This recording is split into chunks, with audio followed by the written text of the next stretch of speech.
stayed put for the world to miss. On May 12th, Dr. Kurt Schächer sat in his laboratory at Walter Reed, carrying out routine tests on urine samples collected from military hospitals around the country, such as the one Jane had visited. Earlier that month, researchers at the Institute began testing ESBL-positive samples for colistin resistance. It was part of a deliberate program to monitor whether bacteria with the gene that made them immune to the antibiotic had reached the United States. Since it first emerged in China in November 2015, the specific strain of E. coli had not appeared. But scientists tend to be realists and not idealists. It was only a matter of time. For months, Schächer had been concerned about the slow but steady stream of global reports mapping the microbe's march. Concern about bacteria unaffected by colistin stems from the antibiotic's critical role as the last line of defense against infection. If a microbial target displays resistance to many different antibiotics or multi-drug resistance, colistin is brought out and in most cases does the trick. But there are drawbacks.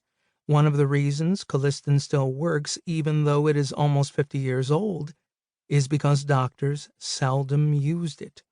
The drug's toxicity made it hard to justify prescribing it, especially when other less harmful options existed.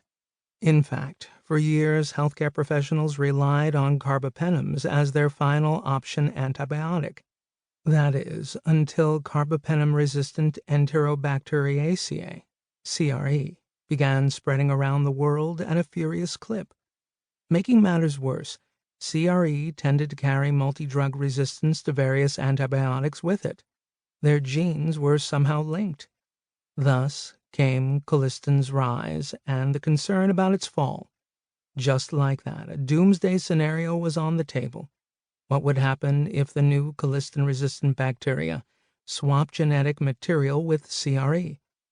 Schächer called Patrick McGann, a microbiologist and the chief of molecular research and diagnosis at the Multi-Drug Resistant Organism Repository and Surveillance Network, MRSN. He informed McGann of his discovery.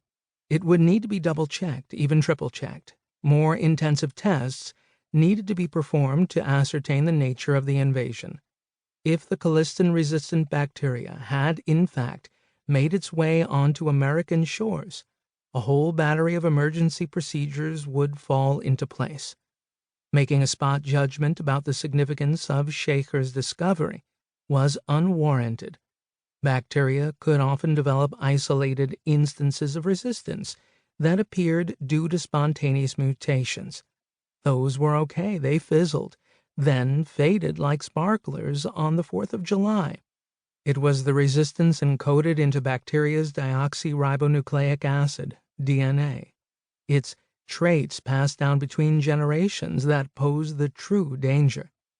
McGann did not take any chances. He drove to Schächer's lab and picked up the samples himself. When he returned to his lab, he labeled the bacteria E. coli MRSN 388634. Next, he performed a basic test to determine whether colistin had any effect on the bacteria. Called microbroth susceptibility testing, the technique consisted of placing bacteria into a series of tiny wells, then adding mixtures of reagent and varying amounts of antibiotic.